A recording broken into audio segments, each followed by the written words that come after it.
Сәлем достар. Алдарыңызда дополнительные занятия дорамасына қысқаша шолу. Үлгілі оқушының тартымды келбетіне алданып қалмаңыздар, өйткені оның көзілдірігінің ар жағында аса қауіпті қылмыстық топтың жетекшісі жасырынып тұр. Джессу есімді оқушы қазір жалғыз тұрады. Ол оқу ақысында күнделікті тұрмыс шығындарын да өзі төлейтіндіктен қатарынан оқып та жұмыста істеуге мәжбүр. Бірақ Джессудың жұмысы көпшілікті таңғалдырып, тіпті сенгісіз көрінеді. Күн сайын ол наушник тағып, телефонын қолына алып, өз ісін үйлестіріп отырады. Ол жезөкшелерге күзет қызметін ұйымдастырады екен. Егер оларға бірдеңе болса, олар арнайы телефон қосымшасы арқылы Джессуға көмек сұрап белгі жібереді. Хабарлама түскен бойда Джессу бөлім басшысы Лидің әрекетін үйлестіріп, оны оқиға орнына жібереді. Ли азғынды жазалап, қыздарды құтқарып қалады. Барлық жұмыс телефондағы қосымша арқылы жүргізіледі. Жезөкшелерде бөлім басшысы Ли де Джессудың түрінде дауысын да білмейді, өйткені барлық байланыс дауыс өзгертетін бағдарлама арқылы жүзеге асады. Олар Джессуды тек көке деген лақап атпен ғана таниды. Сонымен қатар, Джессу жыныстық қызмет іздеген ер адамдармен келіссөз жүргізуге де жауап береді. Ол бағасын келісіп алып, кейін сұлу жас қыздарға жұмысқа шығу туралы хабарлама жібереді. Бөлім басшысы Ли қыздардан күзет қызметінің ақысын жинайды. Кейін ол сол ақшаны арнайы сейф арқылы Джессуға береді. Сондықтан екеуіне бір-бірімен кездесудің қажеті болмайды. Джессудың қызметін пайдаланатындардың арасында сұлу бойжеткендермен қатар кәмелетке толмаған мектеп оқушылары да бар. Бүгін сондай қыздардың бірі клиентке қызмет көрсетіп жатқанда аяқ астынан бір азғынға тап болады. Іс біткен соң әлгі адам қызды байлап, оны видеоға түсіріп, шашын қиып тастайды. Сол сәтте қыз білезігіндегі батырманы басып көмек белгісін жібереді. Көп ұзамай күзетші жетіп келді. Азғын дереу пышақ шығарып қорқытпақ болады, бірақ бөлім басшысы Ли оны аяусыз соққыға жығады. Кейін ол қыздың қолындағы жіпті кесіп босатады да қайшымен азғынның аяғына сұғып алады. Осыдан кейін Ли және қыз әлгі жігіттің 2 миллион вон төлеуі керек екенін есептейді. Бірақ оны тінткенде қалтасынан бірнеше тиын ғана табылады. Сонда қыз төлеуден бас тартқан клиенттің өзін байлап тастайды. Кейін Лиге оны қалған ақшасын төлегенше сабауға рұқсат береді. Осы тапсырмадан кейін Ли әлгі жұмбақ жетекшіден жаңа хабарламалар алып, басқа қыздарды да қала ішінде жыныстық қызмет көрсетуге апарып жүреді. Жұмыс аяқталған соң қыздар күзет қызметі үшін Лиге ақша төлейді. Ал күндіз Джессу бұрынғыдай үлгілі оқушы болып қала береді. Бір күні сабақта отырған кезінде ол терезеден сыртқа қарап, сыныптасы Джуридің басқа ұлдармен футбол ойнап жүргенін көреді. Яң әрі момын Джессу Джуридің сұлулығына бірден тәнті болады. Кейін Джессу сынып жетекшісі Джин Вудың алдына келгенде, мұғалім одан неге ата-анасының қолын үлгерім дәптеріне қолдан қойғанын сұрайды. Содан кейін ұстаз оны әлеуметтік мәселелерді зерттеу клубына қосылуға үгіттей бастады. Бірақ дәл сол сәтте сыныпқа Джессуға ұнайтын қыз кіріп келеді. Джури сынып жетекшісінің ең сүйікті оқушысы еді және ол әлдеқашан әлеуметтік мәселелерді зерттеу клубының мүшесі болған. Содан кейін мұғалім Джессуды клубқа күштеп кіргізеді. Сонымен қатар ол Джессуға Джуридің көмекшісі болуды ұсынады. Әрине, Джессу бұған бірден келіседі. Кейін олар кәмелетке толмағандар арасындағы жезөкшелік мәселесін талқылайды. Джури демалыс күндері осы тақырып бойынша зерттеу жүргізуге уәде береді. Артынша ол Джессудан осы демалыста бос па екенін сұрады. Мұны естіген Джессу қатты абдырап қалады. Мұғалім оған демалыста үйде күні бойы отырмай, сыртқа шығуы керектігін айтады. Джессу үйіне қайтып бара жатып, іштей қатты қиналады. Бір жағынан үйде қалып өз жұмысын үйлестіргісі келеді. Екінші жағынан сүйікті қызы Джуримен осы тақырыпты бірге талқылауға барғысы келеді. Біраз ойланып болған соң ол Джуриге ертең сағат 1-де кездесіп, бәрін бірге талқылайық деп хабарлама жібереді. Кейін Джессу Лиге ертең демалыс алатынын хабарлады. Ертең ол жезөкшелерден келетін күзет сұраныстарын қабылдамайды. Сонымен қатар Лиге сол күні телефонын жөндетіп алуын тапсырады. Осы кезде Минки жезөкшелер жұмыс істейтін орынға келді. Ол жігітіне 100 күндік мерейтойына сәнді телефон сыйлау үшін ақша табуға тырысып жүр. Сол сәтте топтың үлкен әпкесі Сонми келеді. Ол бір азғын клиенттің оның шашын қиып тастағанын, енді амалсыз қысқа шаш қиюға мәжбүр болғанын айтады. Сондай-ақ бөлім басшысы Лидің әлгі ауру клиентті жақсылап сабағанын айтып берді. Ол күзет қызметінің басшысын өте қабілетті адам деп мақтады. Минки күзет қызметі ертең жұмыс істемейтінін естігенде қатты көңілі түседі. Өйткені ол жігітіне сыйлық алуға ақша табу үшін міндетті түрде жұмысқа шыққысы келді. Ол Лиден жұмыс барысында тағы бір азғынға тап болса, өзін қорғап беруін өтінеді. Бірақ Ли одан бас тартып кетіп қалады. Ал Джессу сүйікті қызымен алғашқы кездесуіне дайындала бастады. Бұл олардың алғашқы кездесуі болғандықтан ол қатты толқыды.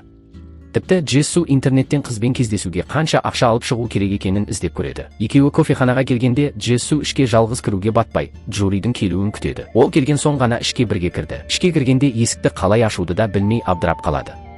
Сусынға тапсырыс бергенде жігітше төлем жасағысы келеді, бірақ ақшасын шығарудың өзінде сасқалақтап қалады. өзін нағыз ер адам сияқты көрсету үшін эспрессоға тапсырыс береді. Алайда оны қалай дұрыс ішу керектігін білмейді. Сондықтан Джуридің қалай ішетінін күтіп, соған қарап қайталайды. Кейін екеуі бір-бірінің отбасы туралы әңгімелеседі. Джессу ата-анасының 9-шы сыныпта оқып жүргенде кетіп қалғанын айтады.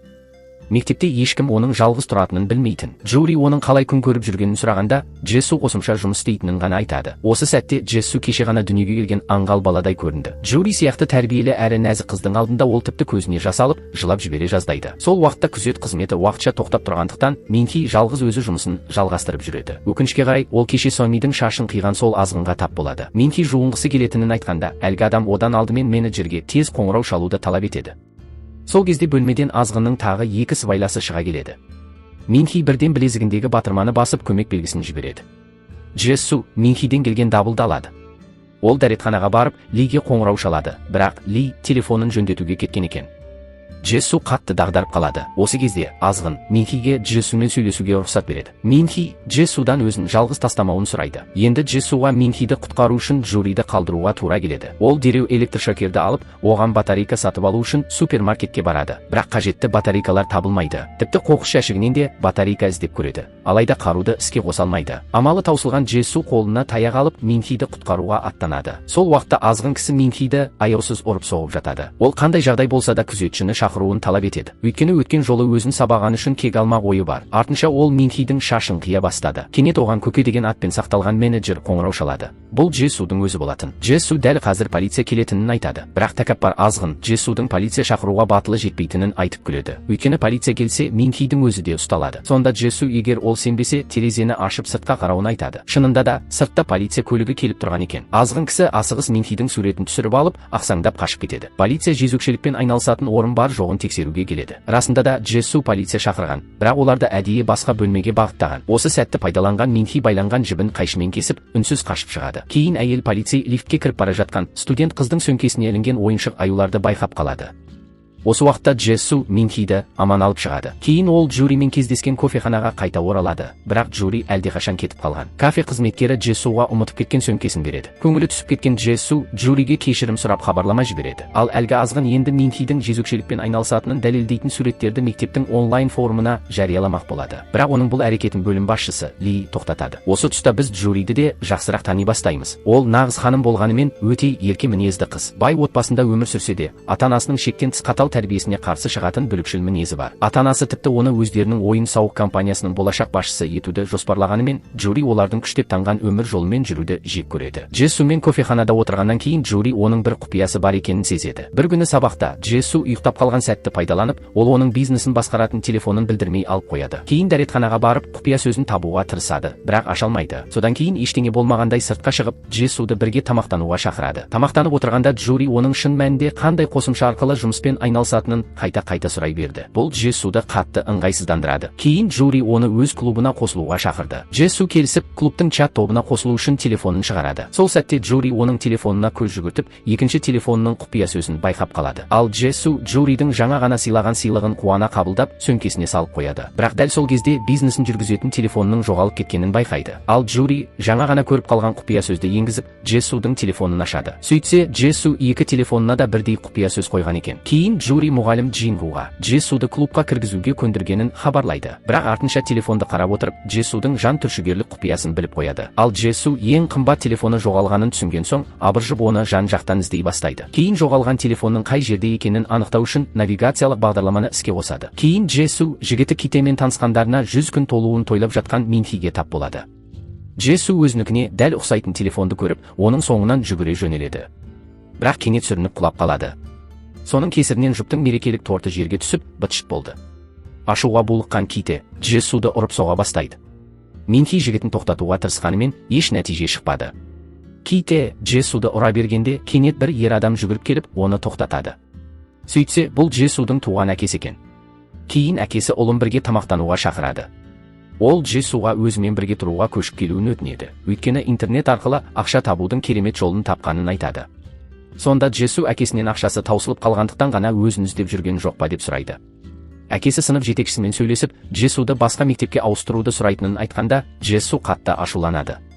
Ол қазір өмірі жақсы екенін айтып, кезінде өзін тастап кеткен әкесіне енді ешқашан оралмайтынын мәлімдейді. Осыдан кейін Джессу сыртқа шығады. Дәл сол сәтте қосымша жоғалған телефоны дәл маңайда екенін көрсетеді. Ол көшедегі қалың халықтың арасымен жүгіріп өтіп, телефонын іздеуге асығады. Іздей келе интернет кафеге жетеді. Ал сол уақытта Джури Джессудің телефонындағы құпия суреттерге қызығып қарайды. Ол Джессудің үйінде көп мөлшерде ақша жасырылғанын көреді. Бір мезетте Джури Джессудің жақындап қалғанын байқап, дереу қашып кетеді. Ол Джессудің GPS арқылы телефонын іздеп жүргенін түсініп, телефонын өшіріп тастап кетіп қалады. Осылайша Джессу GPS сигналы арқылы телефонын таба алмай қалды. Ал екінші жақта Минхи жұмысқа келеді. Қонақ үй бөлмесіне кірмек болғанда өткен жолғы қорқынышты оқиға есіне түседі. Соған қарамастан, ол бәрібір бөлмеге кіруге бел буады. Бірақ клиентті көрген сәтте көз алдына әлгі азғын елестеп кетеді. Минхидің басы айналып, есінен танып қалады. Содан кейін ол көмек белгісін жібереді. Джури де бұл қосымшаны пайдалануды үйреніп алған. Ол сұранысты қабылдап, бөлім басшысы Лиге Минхиді құтқаруға тапсырма береді. Минхиді аман алып шыққаннан кейін, Ли оның жай ғана үрейге берілгенін айтады. Енді жұмысын жалғастыра ма, жоқ па деп сұрайды. Минхи егер жұмыс істемесе, ешкімге керексіз адам болып қалатынын айтып кетіп қалады. Бірақ күтпеген жерден Джуридің дәл жанында отырғаны және олардың бүкіл әңгімесін естігені белгілі болды. Өйткені ол Минхи туралы барлық шындықты Джессудің телефонындағы қосымша арқылы біліп қойған еді. Джессу үйіне барып, қосалқы телефонын алып, бөлім басшысы Лиге қоңырау шалады. Ол жол апатына түскенін айтып, бүгін ешқандай күзет сұранысын қабылдамайтынын хабарлайды. Сонда Ли жаңа ғана көмек сұранысын кім қабылдағанын сұрайды. Дәл осы кезде Джессуға жоғалған телефон нөмірінен қоңырау келеді. Қарсы жақта Джури болғанымен, дауысын ер адамның дауысына өзгертіп қойған еді. Әлгі жұмбақ адам Джессуға оның бизнесіне қатысты барлық құпияны білетінін айтады. Артынша Джессудің телефоны қайтадан өшіріліп қалады. Кейін Джури Джессудан ит сияқты үруін талап етеді. Джессу GPS арқылы қарсы жақтың обсерваторияда тұрғанын анықтап, бөлім басшысы Лиге сол жерге баруды бұйырады. Бірақ Ли обсерваторияға келгенде, ол жерде жалғыз ғана қыз отырғандықтан ештеңеден күдіктенбейді. Джессу жұмбақ адамнан телефонын қайтару үшін қанша ақша керек екенін сұрайды. Дәл сол сәтте Джури Лидің көлігін байқап қалып, кейінірек хабарласатынын айтып, қоңырауды үзіп жібереді. Маңызды телефонынан айырылғаннан кейін Джессу енді мектепке барғысы келмеді. Ол үйінде бүрісіп отырып қалады да, кейін барлық заттары мен ақшасын жинап, қашып кетуге дайындалады. Өйткені әлгі жұмбақ бопсалаушы телефонын полицияға тапсырып қояма деп қорқады. Дәл сол сәтте үйінің есігін Джури қақты. Ол Джессудің неге мектепке келмегенін сұрауға келген екен. Кейін Джури оны үйге кіргізуін сұрайды. Джессу жаңа ғана жинаған чемоданын жасырып қойып, оны үйге кіргізеді. Джессу мектепті тастап, әкесі тұратын қалаға кетуі мүмкін екенін айтады. Джури оның себебін сұрағанда, Джессу өзінің шаршағанын ғана меңзейді. Біраздан кейін Джури дәретханаға баруға рұқсат сұрады. Жуынатын бөлмеге кірген соң, су дыбысы естілсін деп кранды барын шашады. Содан кейін Джессуға оның жоғалған телефонынан қоңырау шалады. Қыз егер телефонын қайтарып алғысы келсе, 5 минуттан кейін мектептің жанындағы мейрамханаға келуін талап етеді. Жұмбақ адамның сөзін естіген Джессу асығыс жиналып кетеді. Ол Джуриге шұғыл шаруасы шыққанын айтып, кетуі керек екенін түсіндіреді. Джури іші ауырып тұрғанын, әлі шықпағанын айтады. Бірақ Джессу дәл қазір кетуі керектігін айтып, есікті ішінен жауып шығуын өтінді. Осылайша ол Джуридің қақпанына түсіп кездесуге асыға жөнеледі. Ал үйде қалған Джури бүкіл үйді тінте бастады. Көп ұзамай чемоданның ішінен қыруар ақша тауып алады. Ол ақшаны тез қалтасына салып алды. Бірақ кейін Джессудің шаршадым деген сөзін және оның мұңайған жүзін есіне түсіреді. Осыны ойлап көңілі босап, ақшаны қайтадан орнына қояды. Дәл осы сәтте үйге Джессудің әкесі келіп қалды. Ол бөлмеге кіріп чемоданды көреді. Ішін ашып қарағанда қаптаған ақшаны байқайды. Жауапсыз әкесі еш ойланбастан барлық ақшаны алып, өз сөмкесіне салып кетеді. Ал Джури осы кезде шкафтың ішінде жасырынып отырған еді. Әкесі кеткен соң, ол да сыртқа шығып, оның соңынан еруге шешім қабылдайды. Лифт бірінші қабатқа түскенде, Джури жүгіріп барып, ақша салынған сөмкені жұлып алып, айқайлай бастайды. Сол сәтте оның телефоны жерге түсіп кетеді, кездейсоқ қосылып қалады. Таксиде отырған Джессу қосымша арқылы телефонының үй жағында екенін көріп, жүргізушіден кері бұрылуын сұрайды. Осы уақытта Джури Джессудің әкесін қуып, ақшаны қайтарып алмақ болады. Бірақ әкесі біреудің велосипедін ұрлап мініп қашып кетеді. Көше қиылысында ол өз ұлы Джессуға тап болады. Джессу ақшаны көріп, қатты есеңгіреп қалады. Жауапсыз әке ұлына мысқылдай күлімсіреп қарап, велосипедпен әрі қарай кетіп қалады. Осыдан кейін Джессу әкесін қуып келе жатқан Джуриді көреді. Сол мезетте ғимараттың күзетшісі жүгіріп келіп, жерге түсіп қалған телефонын Джуриге береді. Сонда ғана Джессу телефонын ұрлаған адамның дәл Джури екенін түсінді. Ашуға булыққан Джессу оған ұмтылып, соққы бермек болады. Бірақ Джури оны қағып жіберіп, жерге құлатады. Джессу одан мұны не үшін жасағанын сұрады. Кейін көзіне жас алып теріс бұрылып кетеді, көңілі түсіп сыныпқа қарай беттейді. Дәл сол кезде оған Ките келіп, тағы да есеп айырыспақ болды. Ол Джессудың Минхимен бірге махаббаттарының 100 күндігіне арнап дайындаған тортты бүлдіргеніне әлі күнге дейін ашулы еді. Сол сәтте Джури аяқ астынан өзі және Джессудың кездесіп жүргенін мәлімдейді. Егер Ките оның жігітіне тағы қол көтерсе, оны ешқашан кешірмейтінін айтады. Кейін Джури Джессуға телефонын қайтарып алғысы келсе, өзімен бірге жүруі керек екенін айтады. Сөйтіп ол Джессуды мектептің спорт залына ертіп апарды. Джессу Джуридің кесірінен жылдар бойы жинаған барлық ақшасынан айырылғанын айтып налиды. Ал Джури оған сол ақшаны әлі де қайтарып алуға болатынын айтты. Джессу енді ақша табуға тым кеш екенін айтады. Өйткені келесі жылы университетке түсу емтиханын тапсыруы керек. Сол кезде Джуриге жоғары сыныптың бір топ оқушысы келеді. Джури өте ашық мінезді болғандықтан мектептегі беделді оқушылардың көбімен жақсы араласатын. Кейін ол Джессудан клиенттер керек пе деп сұрайды. Джури әлгі бұлшық етті жігіттерге қарап, адам неғұрлым көп болса, соғұрлым ақшаны тезірек табуға болатынын айтады. Осыдан кейін Джессу әкесінің досына қоңырау шалып, оның мекен-жайын сұрайды. Мекен-жайды алған соң, ақшасын қайтарып алу үшін электрошокерін алып жолға шығады. Лифтке кіргенде ол тағы да Джуриге тап болды. Джессу телефонын қайтарып алмақ болады, бірақ Джури оны үйде қалдырғанын айтты. Кейін Джури жоғалған ақшаны қайтаруға бірге барғысы келетінін айтып, Джессумен бірге көлікке отырып, әкесі тұратын қалаға жол тартады. Әкесінің үйіне жеткен соң, Джессу есікті арнайы құралмен ашпақ болды, бірақ Джури терезені сындырып, ішке кіреді. Екеуі үйді ұзақ тінткенмен ақшаны таба алмайды. Сондықтан әкесі келгенше күтіп отыруға шешім қабылдайды. Осы кезде Джуриге Джессудың телефонына қоңырау түседі. Бұл қыздарға клиент тауып беретін Ли еді. Джессу оған бұл жұмысқа шығатын қыздарды қорғайтын күзет қызметі екенін бірден түсіндіреді. Күтпеген жерден Джури Джессумен бірге жұмыс істегісі келетінін айтады. Бай отбасынан шыққан Джуриге не үшін ақша табудың қажет болғаны Джессуды таңғалдырды. Бірақ Джури ештеңе демей үнсіз қалады. Әкесі үйге оралған сәтте Джессу бірден ақшасының қайда екенін сұрап, оны электрошокермен ұрып жібереді. Сонда әкесі бар ақшасын салған виртуалды инвестициялық платформаны көрсетеді. Ол жаңа ғана алған 60 миллион вонның бәрін сонда салғанын, және бағасы міндетті түрде өсетініне сенгенін айтады. Бірақ дәл сол кезде сайт оның инвестициясының 91%-дан астамын жоғалтқанын көрсетті. Әкесінің алаяқтарға алданып қалғанын түсінген Джури қалған ақшаны аман алып қалу үшін дереу шешіп алмақ болады. Бірақ әкесі бұған келіспейді, өйткені өзін алдады дегенге әлі де сенбеді. Осы кезде Джессу үстелдегі пышаққа көз тастады. Ол бір жаман әрекетке бармақ болады, бірақ адамгершілігі оған жол бермеді. Амалы таусылған Джессу үнсіз кетіп қалады. Джури бұл ақшаның бәрінен бас тартуға дайын екенін айтады. Ал Джессу оның өз әкесі екенін айтып, қолынан ештеңе келмейтінін жеткізді. Кейін ол бар даусымен айқайлап көлікке отырып кетіп қалады. Көлік Сеулге қайтып келгенде, Джури Джессудың ұйықтап қалғанын байқап, оның телефонын орнына қайтарады. Содан кейін көліктен түсіп, өз үйіне кетеді. Осы уақытта Сон Ми, Лиге келген жезөкше қыздардың жетекшісі болатын. Ол күзет қызметі қашан қайта жұмыс істейтінін сұрайды. Ли мұны тек Джессу бұйырған кезде ғана іске қосатынын айтты. Сонда Сон Ми бір бума ақшаны Лиге ұсынып, клиенттерді өзі табатынын, ал Лиден тек азғындардан қорғауын сұрайды. Бірақ Ли ақшаны өзіне қарай кері лақтырып, тек Джессудың айтқанын ғана орындайтынын мәлімдейді. Сон Ми одан Джессумен қандай байланысы бар екенін, неге оған соншалық адал екенін сұрады. Алайда Ли үнсіз қалып, ештеңе жауап бермейді. Кейін Сон Ми өз пәтеріне қайтып келеді. Ол Джессуды мәңгі күтіп отыра алмайтынын, егер жезөкшелікпен айналыспаса, бәрі аш қалатынын айтады. Содан кейін қыздарға басқа күзет қызметін іздеу керек екенін хабарлады. Бірақ Минхи бұған келіспейді. Ол өзін тек Лимен жұмыс істегенде ғана қауіпсіз сезінетінін айтады. Сон Ми айқайлай бастағанда Минхи тек солармен ғана жұмыс істегісі келетінін қайталайды. Ашуға булыққан Сон Ми Минхиді шапалақпен ұрып, оны қыздар тобынан шығарып жіберетінін жариялайды. Енді Джессу мүлде ақшасыз қалды. Тіпті мектепке трамваймен баруға жолақысы да болмады. Сол кезде сынып жетекшісі қоңырау шалып, оқу ақысын төлеуді сұрайды. Сол кеште Джессу бөлім басшысы Лиге хабарласып, бүгіннен бастап күзет қызметін қайта ашатынын айтады. Бірақ Ли осы айдың жалақысын әлі алмағанын айтып, тек жалақысы төленген соң ғана жұмысқа шығатынын жеткізеді. Джессу оған сәл күте тұруын өтініп, бәрін реттеп беретінін айтады. Осыдан кейін Джессу күзет қызметін қайта іске қосуға ақша табу үшін түнгі кезекші болып жұмысқа орналасады. Бірақ тапқан табысы тым аз болып, шығындарын жабуға жетпейді. Оның басқа да көптеген төлемдері болғандықтан Джессу қатты күйзеліске түседі. Келесі күні таңертең Джури оның үйіне келіп, есігін қағады, бірақ Джессу оны ішке кіргізбейді. Джури өзінде көп ақша бар екенін айтса да, бұл Джессуды қызықтырмады. Сонда Джури оның ең жақсы көретін тағамын алып келіп, сөйлесуге көндіреді. Кейін ол Джессуға бір бума ақша береді, сол ақшаны Лиге беріп, күзет қызметін қайта іске қосуды ұсынады.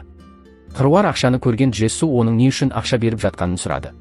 Джури бұл бизнестен өз үлесін алғысы келетінін айтады, бірақ Джессу ақшаны бірден қайтарып беріп кетіп қалады. Осы кезде мектепте аралық емтихан басталды. Джессу көп жұмыс істеп, бизнесінің құлдырауына қатты алаңдағандықтан емтиханға дайындалуға уақыты болмаған еді. Кейін достарымен жауаптарды салыстырғанда, оның 100 ұпайдың тек 48-ін ғана жинағаны белгілі болады. Қасында отырған сыныптастары мысқылдап, бұрын көшіріп жүрдің бе, әлде неге қазір мұнша нашар оқып кеттің деп келеке етеді. Артынша бұл әңгімені бүкіл сыныпқа жайып жібереді. Ашуға булыққан Джессу әлгі баланы жұдырықпен ұрады. Кейін ол Джуриден көмек сұрауға барады. Осы уақытта полицей Юджин мотельге барып, бақылау жүргізеді. Бейнекамерадан мотель бөлмесінен бір студент қыздың шығып келе жатқанын көреді. Юджин оның Минхи екенін бірден танып, бұл қыздың әлі кәмелетке толмағанын түсінді. Қыздар тобынан қуылғаннан кейін Минхи жұмыс сұрап бөлім басшысы Лиге келеді. Ол Джессудың қашан қайта жұмыс істейтінін сұрайды.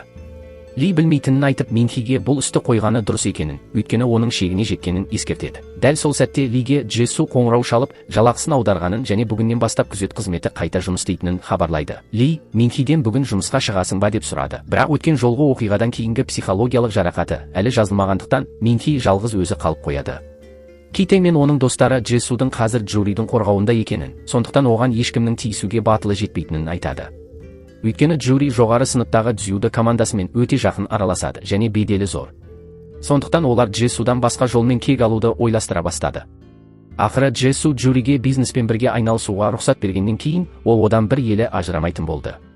Айлакер Джури Джессуға мектептің дзюдо командасындағы бойшаң әрі мықты жігіттерді ер адамдарға арналған эскорт қызметіне тартуды ұсынады. Сонда екеуі тек отырып ақша жинай береді дейді. Бірақ Джессу олардың бұған келіспейтінін айтты. Сонда Джури бұл мектепте жаман адамдар жалғыз Джессу емес екенін айтып, жанындағы асхана үстелінде отырған жігітті көрсетеді. Ол әлгі жігіттің ағасы темекі фабрикасында жұмыс істейтінін айтады. Сапасыз темекілерді заңсыз жолмен әкеліп, әлгі жігіт оларды мектепте сыныптастарына сатып ақша табады. Ал тағы бір оқушы төменгі сынып оқушыларының бағасын көтеріп бергені үшін ақша алады. Джури бұрыннан Минхидің жігітін асырауға ақшаны қайдан тауып жүргеніне таңғалатын. Ал Джессумен танысқаннан кейін оның жезөкшелікпен айналысатынын біледі. Жаңа ғана жанынан өтіп кеткен қыз орта мектепте жүргенде өз мұғалімімен бірге болған екен. Джессу Джуриден мұның бәрін қайдан білетінін сұрайды. Джури мұның себебі адамдармен тез тіл табысатын өте көпшіл адам болғандықтан екенін айтты. Ол бұрын бірге араласқан дзюдо командасындағы жігіттердің бай қыздарға серік болып, сол үшін ақша табатынын айтып береді. Кейін Джессуға солармен байланысып, күзет қызметін пайдалануға көндіруді ұсынады.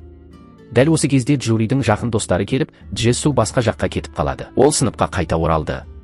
Орындыққа отырған сәтте орындық сынып кетіп, өзі жерге құлап түседі. Оның үстіне шалбары да былғанып қалады. Ал Джессудың бизнесі қайтадан өрге баса бастады. Ол бұрынғыдай жезөкшелерге делдал болып жұмысын жалғастырады. Лиге күзет қызметі қайта іске қосылғанын хабарлайды. Осы кезде Джури де оның жанында болып, қатты толқып жүреді. Бір күні Ли Джессуға қоңырау шалып, Минхидің соңғы кезде психологиялық жағдайы өте тұрақсыз екенін айтады. Оған жұмыс ұсынылғанымен, ол үнемі бас тартады. Ли Минхиге бұл істі мүлде тоқтатуды ұсынғанын, бірақ қыздың әлі де жұмысын жалғастырғысы келетінін жеткізеді. Джессу үндемей қалды. Кейін тапқан ақшасын жинап отырып, оны қайда жасыратынын білмей қиналады. Өйткені өткен жолғыдай тағы да ұрлатып аламын деп қорқады. Дәл сол кезде Джури үйіне келіп, бизнестен түскен пайданы бөлісетін уақыт келгенін айтады. Егер ақшаны тең бөлмесе, өз инвестициясын қайтарып алатынын айтып қорқытады. Кейін Джури дзюдо командасындағы таныстарын топтық чатқа қосып, оларды күзет қызметін пайдалануға шақырады. Бірақ әлгі жігіттер оның сөзін мүлде елемейді. Джессу мұндай денелі жігіттерге күзет қызметінің қажеті жоқ екенін айтады. Егер олар азғын клиентке тап болса, өздері-ақ мәселені шешіп тастайды дейді. Өзінің жаңа бизнес жоспары сәтсіз аяқталғанына Джури қатты көңілі түседі. Кейін ол Джессудың қолмен жазылған кіріс-шығыс дәптерін алып, бәрін Excel кестесіне енгізіп, есепті реттеп береді. Сол кезде анасы келіп, ертең компаниядағы маңызды кездесуді еске салады. Келесі күні Джури сәнді киініп, макияж жасап, анасының ойын-сауық компаниясына барады. Компанияға келген соң, анасы оны ірі серіктестермен таныстырды. Джури сырттай күлімдеп тұрғанымен, іштей өзін өте ыңғайсыз сезінді. Ал Джессу Ли әкелген ақшаны алу үшін шкафты ашқанда, Джуридің оның жартысын алып кеткенін көреді. Ашуға булыққан ол Джуриді іздеп барды. Бірақ оның керемет сұлулығын көрген сәтте үнсіз қатып қалады. Джури одан пайданы 50-ге 50 етіп бөлуге келіспей ме деп сұрады. Джессу барлық жұмысты өзі істегенін айтқанымен, Джуридің сұлулығына еріксіз елтіп, ақыры оған 30% беруге келіседі. Кейін Джури Джессудың барлық ақшаны рюкзагына салып жатқанын көріп, өзін ыңғайсыз сезінеді. Осы уақытта Ките мен оның тобы Джессудан кек алудың жаңа жоспарын құрды. Олар біреуге Джессудың кітап сөресіне сия құюды тапсырады. Бірақ Джессу ешқандай ауырсыну немесе күйзеліс білдірмеген соң көңілдері толмайды. Сондықтан олар арнайы ересектерге арналған жыныстық ойыншық сатып алып, оны білдіртпей Джессудың рюкзагына салып қояды. Дәл осы кезде полицей Юджин әріптесімен бірге мектеп аумағын патрульдеп жүрді. Юджин бір топ жігіттің темекі тартып тұрғанын көріп, жандарына барып темекілерін өшіруді талап етеді. Сонда әлгі жігіттер мен Ките егер өшірмесек не болады деп полицейге қарсы жауап қатады. Юджин бірден қызметтік куәлігін көрсетті.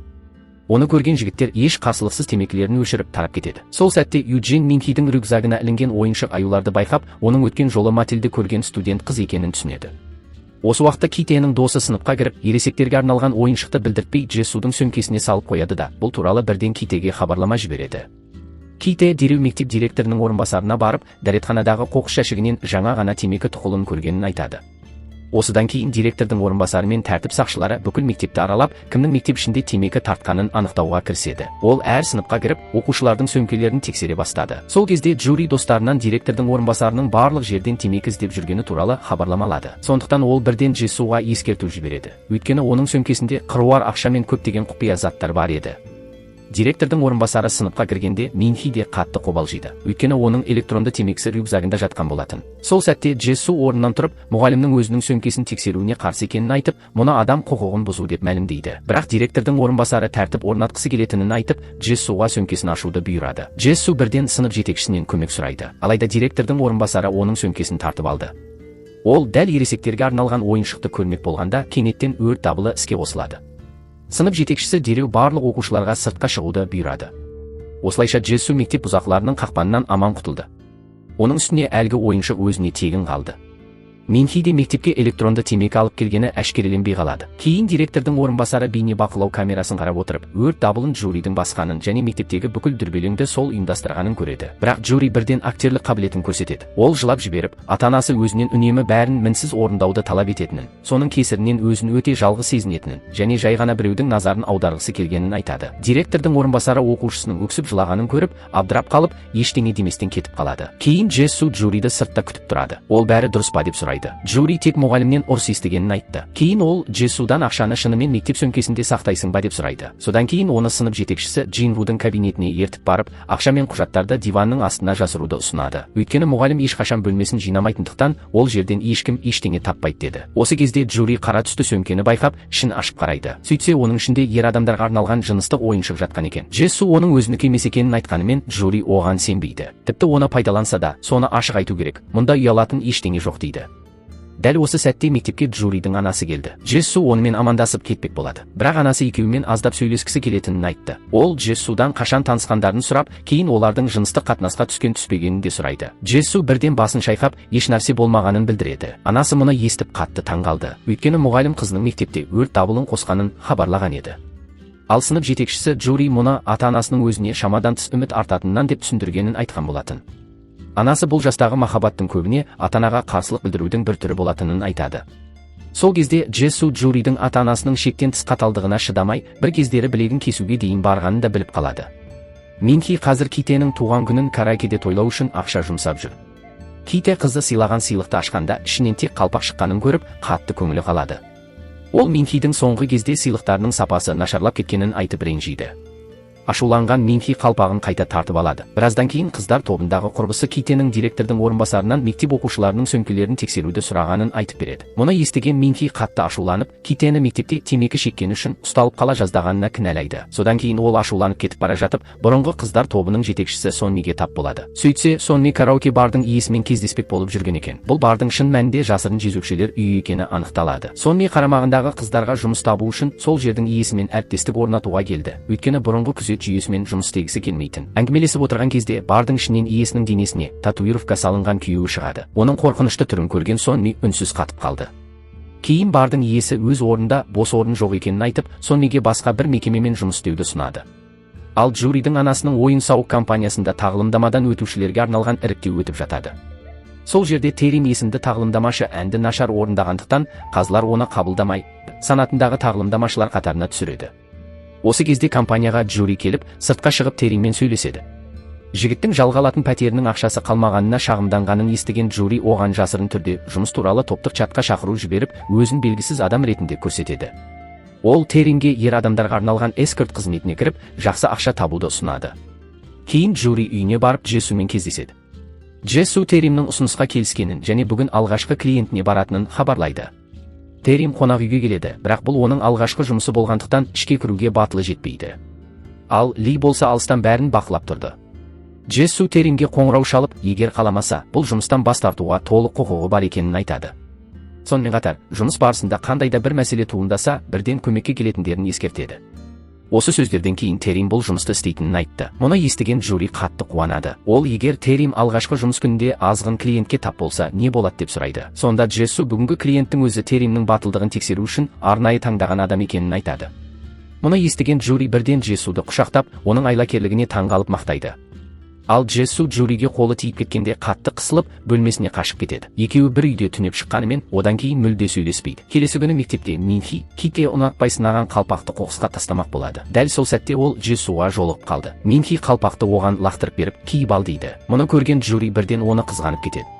Осыдан кейін Джессу не айтса да, Джури оған салқын әрі селқос жауап береді. Кейін Джури Джессудан Минхи ұнайма деп сұрайды. Ол Минхиді өзінің талғамына мүлде сай келмейтінін айтады. Ал Джури онда кім ұнайды деп сұрағанда, Джессу жауап бере алмай тұтығып қалады. Біраздан кейін Джури мектеп психологының кабинетінің есігін ашқанда, ішінде Минхидің полицей Юджинмен сөйлесіп отырғанын көреді. Юджин бұл жай ғана қарапайым кеңес беру екенін түсіндіреді. Бірақ Джури бұл біздің кабинетіміз, бізге жұмыс істеу керек, сондықтан сыртқа шығыңыз деп ескертеді. Юджин бірден сынып жетекшісі Джингуға қоңырау шалып, сөйлесуді жалғастыру үшін оның кабинеттен шығуын сұрайды. Джури Джессуға полицей Юджиннің назарын аударатын ештеңе істемеуді ескертеді. Ол, полиция Минхидің жезөкшелікпен айналысатын үшін емес, басқа себеппен келген болуы мүмкін дейді. Джессу әңгімені анық есту үшін есікке құлағын тосады. Полицей Юджин Минхиден мотельге не үшін барғанын сұрайды. Содан кейін Минхидің мотельге кіріп бара жатқан сәті түсірілген бейнежазбаны көрсетеді. Видеоны көрген Минхи қалтырап кетеді. Сыртта тұрған Джессу мен Джури де мұны естіп қатты қорқады. Джури көмек сұрау үшін мұғалім Джингуға барады. Полицияның кеңес беруі туралы мектеп хабарландыруын көрген сәтте оның ойына бір жоспар келді. Осы уақытта полицей Юджин Минхиге психологиялық қысым жасап, қайта сұрақ қойып отырғандықтан қыз қатты қорқып кетеді. Ақыры Минхи бәрін айтып беруге дайындала бастады. Дәл сол кезде Джессу есікті қағып, ішке кіреді де, кәмелетке толмағандарға мотельге баруға ешкім тыйым салмайтынын айтады. Бұл әр адамның жеке ісі болғандықтан полицияның мұндай сұрақ қоюға құқығы жоқ екенін, бұл адам құқықтарын бұзу екенін жеткізеді. Кейін ол Минхиге ештеңе айтпауды тапсырады. Сол сәтте мұғалім Джингу кіріп келіп, оқушылардың полициямен сөзге келіп жатқанын көріп, оларды бірден тоқтатады. Дәл осы кезде полицей Юджинге бастығы қоңырау шалады. Ол біреудің Юджиннің мектепке рұқсатсыз келіп, оқушыларды қылмыскердей тергеп жатқаны туралы шағым түсіргенін айтады. Сонымен қатар Юджинді өз бетінше әрекет еткені үшін қатаң сөгіп тастайды. Мұны естіген Юджин үнсіз қалып, не айтарын білмей қалды. Кейін сынып жетекшісі Джингу, Джессу және Минхимен сөйлесіп, неге полициямен дауласып қалғандарын сұрайды. Ол Минхиден қандай да бір құпиясы бар ма деп сұрағанда, Минхи бұл өзінің жеке өмірі екенін айтып, ештеңе түсіндірмейтінін жеткізеді, кабинеттен шығып кетеді. Осы уақытта жезөкшелер үйінде Сонми қыздарға жаңа күзет қызметін тауып қойғанын және енді бәрі пәтерде жұмыс істейтіндерін хабарлайды. Бір қыз неге Минхиді бірге алмайсың деп сұрағанда, Сонми оны әлдеқашан топтан шығарып жібергенін айтады. Үйге қайтып келген соң Джури Джессуға полицияның Минхиді сонша қатаң тексеріп жүрген себебі оның кәмелетке толмағаны екенін түсіндіреді. 18 жасқа толмағандарға қатысты жезөкшелік қылмысы өте ауыр болғандықтан, Джури Минхиді клиенттер тізімінен дереу алып тастау керек дейді. Кейін Ли Минхиді адам жоқ жерге апарады да, оған жұмбақ адамның телефоны арқылы сөйлесуіне мүмкіндік береді. Әлгі адам Минхиге олардың күзет қызметін пайдаланғаны үшін алғыс айтады. Сол кезде Джури телефонды жұлып алып, Минхиге жұмыс тобынан шығатынын хабарлайды. Ол Минхиден қосымшаны және клиенттермен болған барлық хабарды бірден өшіруді талап етеді. Кейін Лиге барлық процесті тағы бір рет мұқият тексеруді тапсырады. Джури енді Минхиге күзет қызметі көрсетілмейтінін айтады. Өйткені соңғы кезде ол бірнеше рет есінен танып, жұмысты тоқтатуға мәжбүр болған. Осыдан кейін Ли ештеңе деместен Минхидің білезігін шешіп алады. Ашуға булыққан Минхи олардың бәрін қоқыс деп балағаттады. Жұмысынан айырылғаннан кейін Минхиге полицей Юджин қоңырау шалады. полиция кеңес беруді аяқтау үшін кездесуге шақырады. Бірақ бұл жолы Минхи батыл түрде келмейтінін айтып, егер қолдарында нақты дәлел болса, келіп өздерін тұтқындай берсін деп жауап береді. Минхи сөзін аяқтап, салқынқанды түрде телефонды қоя салады. Оның бұл әрекетіне жанындағы достары таңданысын жасыра алмады. Осы уақытта Ките мен оның тобы Джессуды сыртқа сүйреп шығарып, ұрып соға бастайды. Ките Джессудан оның өз қызы Минхимен арасында не болып жатқанын сұрайды. Сондай-ақ полицей Юджиннің неге Минхиге келгенін білгісі келеді. Джессу мұның жай ғана болмашы мәселе екенін айтады. Бірақ Ките оған соққы жасауды тоқтатпады. Сол кезде Минхи келіп, оны тоқтатуға тырысады. Дәл осы сәтте Джури де жүгіріп жетеді. Ол тағы да өзінің актерлік шеберлігін көрсетіп, Минхи зергерлік бұйымдарды ұрлап, сол үшін полицияға ұсталғанын бәрі түсініп тұрғанын, бірақ неге мұны ашық айтпағанын сұрайды. Минхи де дереу іліп әкетіп, әлгі әшекейлерді Китеге беру үшін ұрламақ болғанын, сондықтан полиция мектепке келіп өзін тергегенін айтады. Ките бұл түсініктемені қисынды деп қабылдап, ақыры Джессуды босатып жібереді. Кейін ол Джессудың жарасын таңып жатып, бүгін кешке өзі анасымен кездесуге баратынын, сондықтан Джессу жұмысты жалғыз атқаруға тура келетінін айтады. Артынша Джессу тағылымдамашы Теримге қоңырау шалып, бүгін кешке қонақ үйге барып, бір әйел клиентке қызмет көрсетуі керектігін хабарлайды. Дәл сол кезде Минхи келіп, полицей Юджинмен сөйлескен кезде, оның қанша әңгімесін естігенін сұрайды. Джессу тек Минхидің мотельден шыққанға дейінгі сөздерді ғана естігенін айтады. Сонда Минхи оның жағасынан ұстап, аузын мықтап жабуды бұйырады. Кейін ол Джессудан неге өзіне көмектескенін, мүмкін өзін ұнатып қалды ма деп сұрайды. Джессу ұнатпайтынын айтып, жеке өмірдің құпиясын сақтау туралы ұзақ насихат айтады. Минхи болса бүгін кешке өзімен бірге бір жерге баруын талап етеді. Джессу жұмысы бар екенін айтса да, Минхи бәрібір бірге баратынын кесіп айтты. Осы уақытта Банан атты барда денесіне татуировка салынған бұзақы әйелі байқамай қалғанда оның телефонын алып қарайды. Сөйтсе, әйелі Жигало іздейтін қосымшаны пайдаланып жүрген екен, және бүгін кешке қонақ үйде сондай жігітпен кездесуге келіскен болып шығады. Ал метрода Минхимен бірге келе жатқан Джессуға Джури қоңырау шалады. Ол Джессудың Минхимен бірге бір жаққа бара жатқанын біліп қояды. Джессу бүгін кешке кеш оралатынын айтып, өз орнына жұмысты Джуриден атқарып беруін сұрады. Мұны естіген Джури қызғана бастайды. Осы кезде Терим қонақ үйдегі бөлмеге клиентпен кездесуге келеді. Бірақ ішке кірген бойда оған бір бұзақы шабуыл жасады. Артынша татуировкасы бар әлгі ер адам шығып, екеуі Теримді байлап тастайды. Кейін татуировкасы бар жігіт оған бар иесінің суретін көрсетіп, бұл өзінің қалыңдығы екенін айтады. Ал Терим болса оның әйелімен бірге болмақ болған екен. Сондықтан енді оны өлтіру керек дейді. Терим бұл әйелді мүлде танымайтынын айтып ақталуға тырысады. Әлгі бұзақы Теримнің телефонын алып, әйелінің телефонынан келген хабарламаларды тексереді. Осылайша Теримнің әйелімен ешқашан хат алмаспағанын анықтайды. Содан кейін ол Теримнен кім үшін жұмыс істейтінін сұрап, өз бастығына алып баруды талап етеді. Осы уақытта Минхи Джессуды ертіп, Лиге барып, өз құқығын талап етеді. Ол өзі де, артындағы бастығы да үшін жұмыс істегенін, ал енді олар өзін жұмыстан шығарып жатқанын айтып ашуланады. Ли ар жағындағы жұмбақ бастыққа қоңырау шалмақ болады. Бірақ дәл сол сәтте Джессу телефонға жауап бере алмайды. Минхи жұмыстан шығарылған үшін өтемақы талап етеді. Кенет ішке Терим кіріп келеді. Ли оған сыртқа шығып сөйлесейік деген белгі берді. Бірақ Терим ештеңе деместен бірден қашып кетеді. Ал үйде қалған Джури жезөкше қыздардың клиенттері отырған топтық чаттан адамдардың бірінен соң бірі шығып жатқанын байқайды. Олар енді Джессудың күзет қызметін пайдаланбайтындарын жазып топтан шыға бастады. Ли сыртқа шыққанда өзін күтіп тұрған қолдарына сойыл ұстаған бұзақыларды көреді. Ол бір жамандықтың боларын сезіп, Минхиге дереу үйіне қайтуды бұйырады. Бірақ Минхи қырсығып, оның соңынан ере береді. Дәл сол сәтте бұзақылар жақындап келіп, шабуыл жасайды. Ли олармен жалғыз өзі шайқасады. Ол бірнешеуін жеңіп шыққанымен, қарсыластары тым көп болғандықтан, ақыры жеңіліп қалады. Осы кезде Джессу арбаны итеріп әкеліп, жолды бөгеп, Лиге қашуға мүмкіндік бермек болды. Бірақ татуировкасы бар жігіттің адамдары алға шығып, қатты соққы жасап, Лиді құлатады. Кейін олар оның мойнына белгісіз бір дәрі егеді. Соған қарамастан Ли әлгі адамның басын қатты соғып жібереді. Бірақ денесі әлсіреп теңселіп қалады. Дәл осы сәтте татуировкасы бар бұзақы жүгіріп келіп, балтамен Лиге өлімге әкелетін соққы жасайды. Мұны көрген Минхи қатты қорқып кетеді. Джессу болса Ли мен Минхи қашып үлгеру үшін бұзақыларды тоқтатуға тырысып алға шығады. Бірақ көп ұзамай олар оны жан-жағынан қоршап алады. Ол қашуға әрекеттенгенімен татуировкасы бар жігіт жағасынан ұстап алды. Кейін әлгі жігіт әйелінің телефонынан келген хабарламаларды тексеріп, әйеліне жылы сөздер жазған адамның Джессу екенін анықтайды. Осыдан кейін олар Джессуды көлікке күштеп отырғызып алып кетеді. Ал Ли мен Минхи көліктің ішінде тығылып қалады.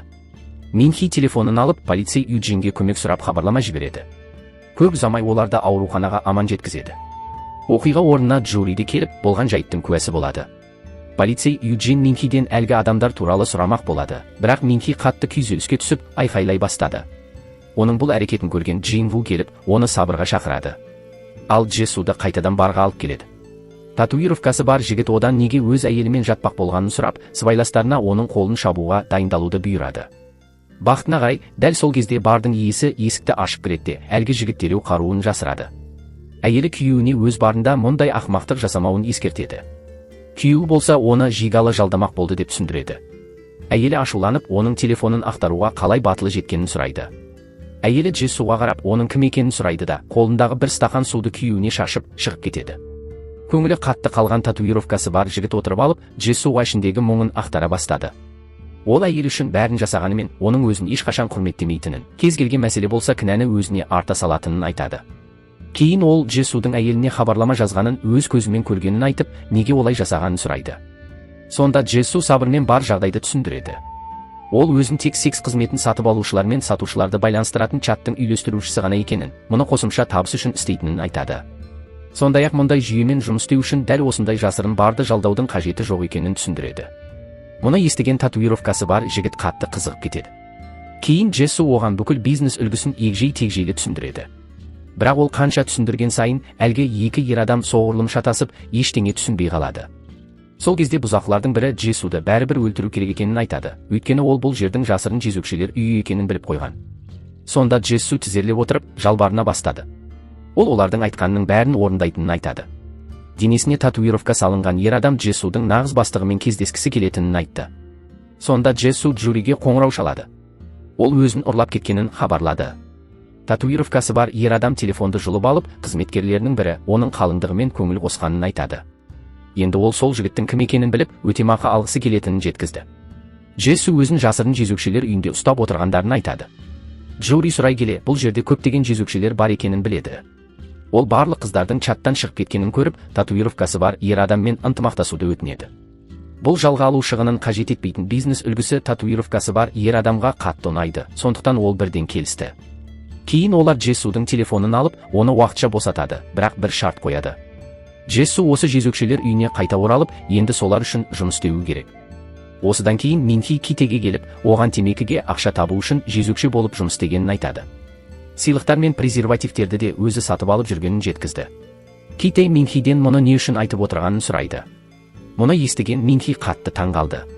Ол Китенің мұны бұрыннан білетін білмейтінін сұрады. Минхи екеуі бір-біріне уәде еткен сыйлықты қайтарып беріп кетіп қалады. Джури Джессудың үйіне барады. Джессу Джуриді өзінің өміріне мән бермейді. Тек сол адамдармен бизнес жүргізуді ғана ойлайды деп айыптады. Оның айтуынша, Джуриге тек ақша маңызды, ал оның өмірі маңызды емес. Ашуланған Джессу телефонын үстелге лақтырып жібереді. Джури барлық қыздардың чаттан шығып, олармен байланысын үзгенін айтады. Енді жұмысты жалғастыру үшін тек татуировкасы бар жігіттермен ынтымақтасуға тура келетінін хабарлайды. Осыдан кейін Джури көңілсіз күйде кетіп қалды. Джессу ауруханаға барып, Лидің халін сұрайды. Ол Минхиден полицияға бәрін айтып қоймағанын сұрады. Минхи ештеңе айтпағанын жеткізеді. Джессу оған ештеңе айтпауын өтінді. Таңертең Ли есін жиған соң Минхиден көліктен телефонын алып келуді сұрайды. Сол кезде сыртта полиция қызметкері Юджин тұрған еді, және ол бәрін естіп тұрды. Минхи көлікті түгел қарап шықты, бірақ телефонды таба алмайды. Сөйтсе, Юджин телефонды одан бұрын алып кеткен екен. Минхи Джессудың телефон нөмірін табу үшін шақыртумен баратын қыздарға қарай асықты. Ал Юджин Лидің телефонын алып, оны бұғаттан шығаруға тырысты. Дәл сол сәтте Джессу тағы да Лиге қоңырау шалады. Юджин бірден тұтқаны көтерді. Джессу сөйлей бастаған сәтте Минхиден хабарлама келеді. Онда полиция қызметкері Юджиннің Лидің телефонын ұстап отырғаны жазылған еді. Хабарламаны оқыған Джессу қатты сасқалақтап, телефонын жерге түсіріп алады. Сол кезде барлық жағдайды білетін кіріп келеді. Ол полиция оларды әшкерелей алмайтынын, себебі бұл оқиғаны жай ғана төбелес деп бағалап, Лиді тек жәбірленуші ретінде қарастыруы мүмкін екенін айтады. Джессу телефонды бұзып ашып қойса не болады деп сұрайды. Джури оның жәбірленушінің телефоны екенін, сондықтан полицияның оны бұзуға құқығы жоқ екенін айтады. Шынында да дәл сол сәтте Юджин Лидің телефонын бұзып ашпақ болады. Бірақ әріптесі бұл жәбірленушінің телефоны болғандықтан, оған арнайы рұқсат қажет екенін айтады. Сонда Юджин телефонды дәлел ретінде сақтау үшін әріптесіне тапсырады. Джессу Джуриге, егер оны полиция ұстап әкетсе, немесе әлгі есалаңдар қол аяғын кесіп тастаса да, Джуридің аман қалатынын айтады. Бұған ашуланған Джури әлгі есалаңдармен өзі есеп айырысатынын мәлімдеді. Содан кейін Джессу ауруханаға Лидің халін сұрауға барып, сол жерде Минхимен кездеседі. Минхи полицияға бәрін айтып беру мүмкін екенін айтады. Джессу сасқалақтап, егер Минхи бәрін айтса, оның өзінде қамауға алатынын айтты. Минхи бұл мәселенің бәрін анықтап қойғанын, ұсталған күннің өзінде түрмеге отырмайтынын, салдарын тек әлгі жұмбақ адамның ғана тартатынын айтты. Оның ойынша ол соған лайық. Джессу, егер Минхи бәрін айтса, әлгі адам міндетті түрде Джессуға зиян келтірудің амалын табатынын айтады. Минхи мұны естіп, оның сөзінде қисын бар деп ойлады. Сол кезде татуировкасы бар ер адам Джессуға қоңырау шалып, оның бастығы қандай тамақты жақсы көретінін сұрайды. Өйткені ол Джессудың бастығымен кездесуге келіскен еді. Мұны естіген Джессу Джуриге хабарласып, оның әлгі бандиттермен кездеспеуін ескертпек болады. Бірақ қанша қоңырау шалса да байланыса алмайды. Осы арада Ките өз адамдарына жезөкшелердің барлық чаттарына кіруді бұйырды. Кейін ол Минхидің суретін жіберіп, оның сол жерде жұмыс істейтінін сұрайды. Ките қызын жезөкшелікпен айналысуына жағдай жасап, қорғап жүрген делдалдың кім екенін анықтауға бел буады. Бұл хабарлама Джуридің чатына да жіберілді, бірақ ол жауап бермейді. Джури татуировкасы бар ерлі зайыптылармен кездесу үшін суши мейрамханасына барады. Ішке кіргелі тұрған кезде ол Джессудың әлгі екеуімен отырып сөйлесіп отырғанын көреді. Джессу бастығының бос емес екенін, сондықтан келе алмайтынын айтты. Мұны естіген Джури дереу даяшы кейпіне еніп, қонақтарға тағы бірдеңе керек пе деп сұрады да бұрылып шығып кетті. Татуировкасы бар ер адам Джессудың енді оған толық жұмыс күнімен келетінін ескертеді. Джессу оқуын не істейтінін сұрағанда, әлгі ер адам егер барлық қол аяғыңның кесілгенін қаламасаң оқуды тастауың керек дейді. Енді олар оның қай мектепте оқитынын және қайда тұратынын білетінін айтты. Содан кейін ол Джессуға сыйлық қорабын беріп, оны бастығына тапсыруды өтінеді. Джессу сыртқа шыққанда қатты күйзеліп тұрды. Жүгіріп келген Джуриді көргенде ол жылап жіберіп көмек сұрайды. Екеуі автобус аялдамасына барып отырды.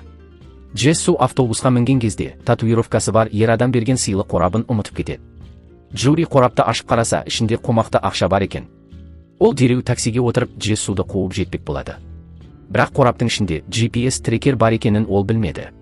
Татуировкасы бар ер адам, оның әйелі және олардың адамдары GPS арқылы Джуридің таксиін бақылап, соңынан қуады. Олар Джессудың шын бастығының кім екенін білгісі келді. Такси тоқтағанда ішінен қыздың шыққанын көріп, қатты таңғалады. Джури мектепке кіріп, ақша салынған сыйлық қорабын Джинву мырзаның бөлмесіндегі диванның астына қойып кетіп қалады. Кейін Джессудан ренішке толы хабарламалар келді. Ол Джуридің кесірінен енді тұратын жері қалмағанын жазды. Артынша Джуриге татуировкасы бар ер адам қоңырау шалады. Джури бұрынғыша өзін жұмбақ бастық ретінде көрсетуді жалғастырды. Әлгі ер адам да ештеңе білмегенсіп сөйлеседі. Кенеттен бір көлік келіп тоқтайды. Ішінен татуировкасы бар ер адамның сыбайласы түсіп, Джуриге ұйықтататын дәрі егіп көлікпен алып кетіп қалады. Содан кейін татуировкасы бар ер адам Джессуға қоңырау шалып, оның бастығы қыз ба деп сұрайды. Неге Джессу оған бұл адам ер адам деп өтірік айтқанын сұрады. Ашуланған Джессу Джуриге не істегенін білгісі келді. Сол кезде әлгі ер адамның әйелі Джуриді суретке түсіріп, фотосын Джессуға жіберді де мекен-жайын жіберуін талап етеді. Олар Джессудың артынан өздері келетінін айтады. Егер олар полицияны көрсе, бірден Джуриді өлтіретіндерін ескертеді. Осы кезде Ли ауруханада полиция қызметкеріне шабуыл жасап қашып шығады. Кейін ол полиция қызметкері Юджиннің жанынан өтіп кетеді. Юджин оның соңынан қуады, бірақ лифттің есігі жабылып қалады. Ли мен Минхи Лидің ескі досының үйіне барады. Ли досынан татуировкасы бар бандитті тауып беруін сұрайды. Әлгі адам жапон комикстерінің стилінде безендірілген көлік жүргізетінін айтады. Осыдан кейін Минхи Лидің татуировкасы бар ер адамнан кек алмақ болғанын біледі. Сондықтан ол көліктің кілтін алып қойып, оның қасынан бір елі ажырамады. Минхи егер ол кететін болса, полиция шақыратынын айтады. Ол Лидің полицияға ұсталғанын артық көреді. Бірақ әлгі адамдармен кездесіп, қаза тапқанын қаламайды. Осы кезде татуировкасы бар ер адамның сыбайласы Джессуды алып кетуге келеді. Ол Джессуды есінен тандырып, көлікпен алып кетті. Сол уақытта Джури есін жиды. Татуировкасы бар ер адам енді олардың Джессудың қай мектепте оқитынын және қайда тұратынын білетінін, сондықтан енді қашып құтыла алмайтындарын айтады. Кенеттен Джури татуировкасы бар ер адамның үстіне құсып жібереді. Сасық иістен ол әйелімен бірге бірден барып тазалануға мәжбүр болды. Осы сәтті пайдаланған Джури көліктегі пышақты көріп қалады. Татуировкасы бар ер адам артына бұрылғанда Джури оны бүйірінен пышақтап жібереді. Ал Джессу электрошокерді қолданып, әлгі сыбайласты есінен тандырды. Ер адамның әйелі көлікке жақындағанда, Джури пышақты оның мойнына тақайды. Ол әйелге Джессуды осы жерге алып келуді бұйырды. Кенеттен Джессу көлікпен келіп, татуировкасы бар ер адамның көлігіне соғылады. Джури телефонын алып көлікке отырды, бірақ көлік оталмай қалады. Татуировкасы бар ер адам мен оның әйелі оларды қоршап алды. Бақытына қарай, Джессу ақыры көлікті жүргізіп кетіп, бандиттердің қолынан сытылып шығады. Кейін олар адам жоқ жерге барып тоқтады. Өйткені әлгі адамдар олардың үйінің мекен-жайында, мектебінде біліп қойғандықтан қайда барарын білмейді. Содан кейін Джури көлікті шақпақпен өртеп жібереді.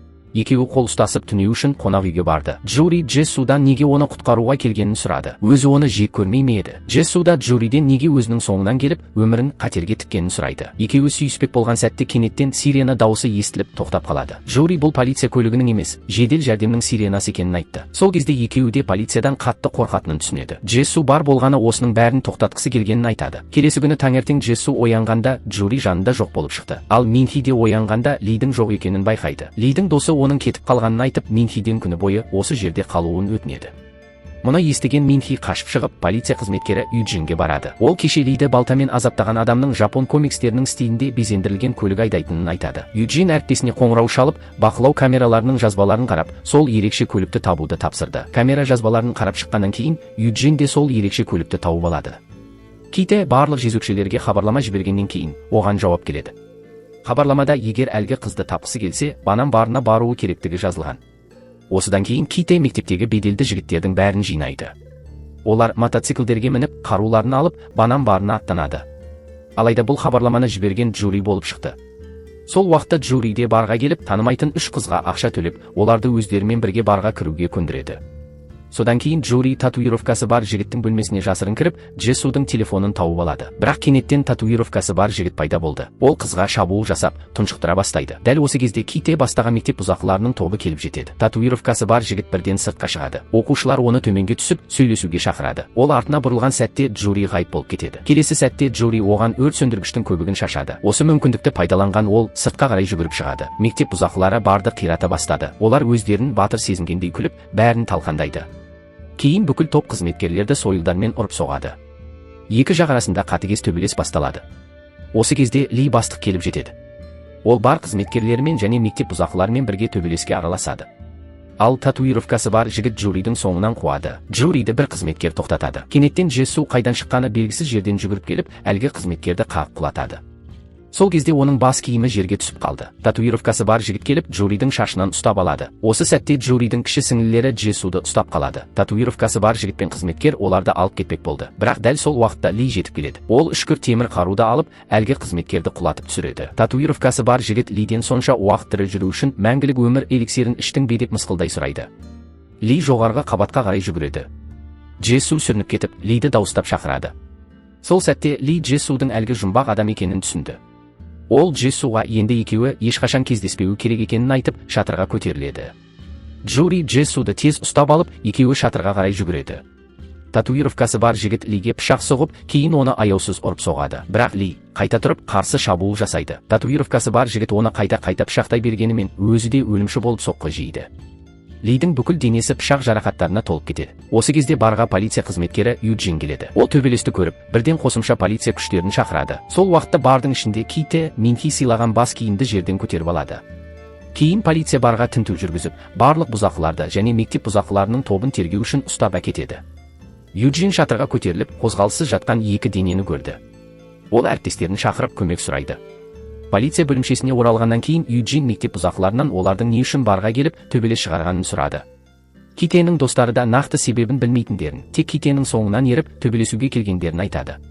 Юджиннің қысымынан және достарының сұрақтарынан кейін Ките мұның бәрі Минхиге байланысты болғанын мойындады. Полиция бардың иесінен күйеуі жезөкшелікпен айналыса ма және қылмыстық топтың басшысы ма деп сұрайды, бірақ ол бұл туралы ештеңе білмейтінін айтты. Сонымен қатар, олар ресми түрде некеге тұрмағандарын, сондықтан оны күйеуім деп айта алмаймын дейді. Полиция оның телефонын тексергенде көптеген жезөкшелердің байланыс деректері табылғанын айтады. Бар иесі мұндайды одан күтпегенін жеткізеді.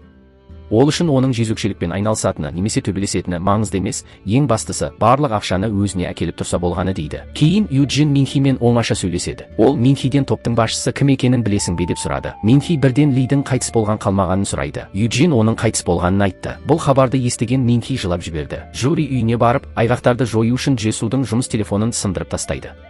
Кейін ол Джессуға Лидің енді жоқ екенін айтып, оның орнына тез арада басқа адам табу керектігін жеткізеді. Ол бәрі аяқталған жоқ па деп сұрады.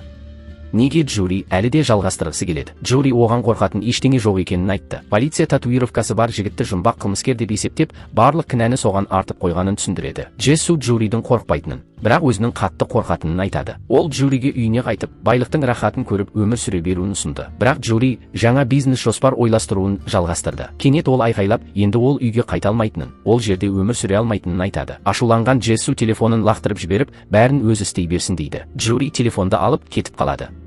Мектепте сыныптастары газеттен бардағы төбелес туралы мақаланы оқып, қызу талқылай бастады.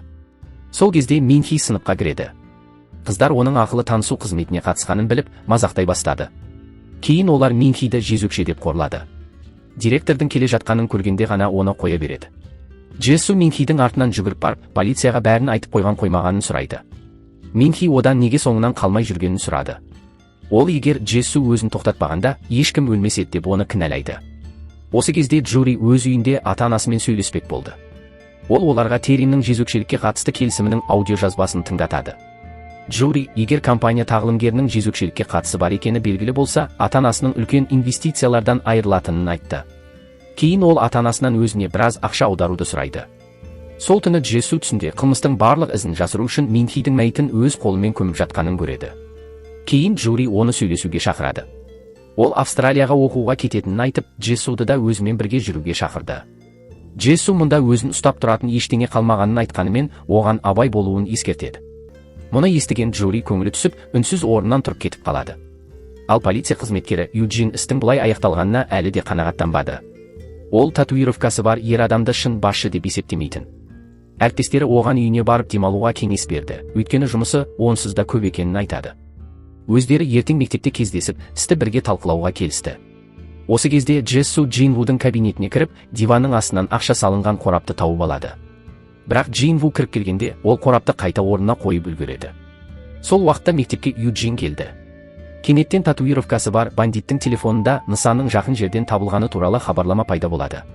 Себебі диванның астына жасырылған ақша салынған қораптың ішінде татуировкасы бар бандит орнатқан GPS трекер болған. Юджин GPS координаттарын бақылап, Джин Вудың бөлмесіне келеді. Ол кабинетке кіріп, диванды қарап шығады. Кейін Джин Вумен сөйлесу үшін сыныпқа барып, оны бөлімшеге бірге баруға шақырады. Осы кезде Джессу сынып жетекшісінің кабинетіне жүгіріп кіріп, ақша салынған қораптың жоғалып кеткенін көреді. Кейін Ките Минхимен сөйлесуге келді. Ол өзін мектептен шығарып жібергенін айтып, Минхимен қайта қосылғысы келетінін, бірақ Минхи келіспейтінін айтты. Сонда Ките бардан тауып алған бас киімді Минхиге қайтарады. Бұл бас киімді кезінде Минхидің өзі сыйлаған еді. Ол Минхиден не үшін сол барға барғанын сұрайды. Минхи мұны естігенде қатты таңғалып кетіп қалады. Ал осы уақытта Джессу қатты қорқып жүрді. Ол қалтырап отырып полицияға мойындау хатын жаза бастайды. Бірақ жазған әрбір парағын мыжып тастай берді. Маңызды айғақтардың полицияның қолына түскені оны қатты үрейлендірді. Кейін Джессу Джуриге қоңырау шалмақ болады, өйткені ол жаңа ғана Австралияға бірге қашуды ұсынған еді. Бірақ дәл сол сәтте Минхи қоңырау шалып кездесуді сұрады. Джессу өзімен бірге бір шаян әкеліп, Минхиден өзі алысқа кететін болғандықтан соны бағып беруін өтінеді. Минхи Джессудан не үшін барға барғанын сұрайды. Содан кейін оған бұрын сыйлаған бас киімді қайтарып береді. Бас киімді көрген Джессу қалтырап кетіп кешірім сұрай бастады. Минхи кетіп бара жатқанда Джессу оның артынан жүгіріп барып, өзінің бар болғаны мектепке барғысы келгенін айтты. Ол колледжге түсіп, кейін басқалар сияқты жұмыс істегісі келгенін жеткізді. Сол сәтте Минхи қорғау үшін жиналған ақшаны бардың иесі емес, дәл Джессудың алғанын түсінеді. Ол Джуридің де бұған қатысы бар ма деп сұрайды. Джессу мұның бәрін өзі бастағанын, ал Джуридің тек өзін құтқаруға тырысқанын айтты. Кейін Минхи кетіп қалады, бірақ күтпеген жерден оның Джессудың барлық мойындауын жасырын түрде жазып алғаны белгілі болды. Джессу оның соңынан жүгіріп барып, жазбаны көріп қояды. Ол Минхиден бұл жазбаны өшіруді өтінді. Джуриге тиіспеуін сұрап, барлық кінәні өз мойнына алатынын айтты. Ол өзін әлгі жұмбақ адам екенін, ал Джуридің бұл іске еш қатысы жоқ екенін мәлімдейді. Осыдан кейін Джессу Минхимен арпалысып, оны баспалдақтан итеріп жібереді. Минхи қимылсыз жатып қалады. Оның басынан қан көл болып ақты. Қалтырап тұрған Джессу жақындап барып, Минхидің телефонын алып кетіп қалады. Осы кезде Ките барға айғақ іздеуді жалғастыру үшін келді. Ол жерде бардың иесімен кездеседі. Ките оның Минхиді қалай танитынын сұрайды. Бар иесі Китеге өз қызыңды қорғаған адамды өлтіргің келіп жүр, солай ма деп жауап береді. Ал полиция бөлімшесінде Юджин Джин Вуге оның бөлмесінен ақша салынған қорап табылғанын айтады. Ол жұмбақ қылмыскер Джин Вудың оқушыларының бірі болуы мүмкін деп күдіктенетінін жеткізеді. Джин Ву оның өз оқушысы болуы екіталай екенін айтады. Кейін Юджин оны қайтадан мектепке алып келеді. Дәл сол кезде Джин Вуге Минхидің апатқа ұшырағаны туралы хабар келеді де, ол бірден ауруханаға асығады. Минхиді шұғыл медициналық көмек көрсету үшін ауруханаға жеткізеді. Ал Джессу қайта оралып, барлық ақшаны алып, қашуға дайындала бастады. Бардың иесі Китеге Джессу мен Джуридің мекен жайын айтып береді. Минхидің жезөкшелікпен айналысуын қорғаған дәл солар екенін жеткізеді. Ките Джессудың сөмкесін тінтіп, ішінен өзінің қызының қанға боялған телефонын тауып алады. Осы сәтті пайдаланған Джессу Китенің басынан ұрып қашып кетеді. Ките оның соңынан қуып жетіп, қайшымен Джессудың ішіне бірнеше рет сұғып алады. Дәл осы кезде Джури келіп Джессуға көмектеседі. Ол Джессуды алып шығады. Үйден шыққан соң Джессу Джуриге өзін тастап кетуін сұрайды, бірақ Джури оны жалғыз қалдырмады. Дәл сол сәтте Джессудың үйіне полиция қызметкері Юджин келеді. Ол жаңа ғана болған төбелестің іздерін көреді. Юджин бірден қан ізінің соңымен жүріп, оларды іздей бастады. Бірақ жаңа ғана Джессу мен Джури отырған баспалдаққа түскенде, ол жерде ешкім болмай шығады. Осымен фильм аяқталады.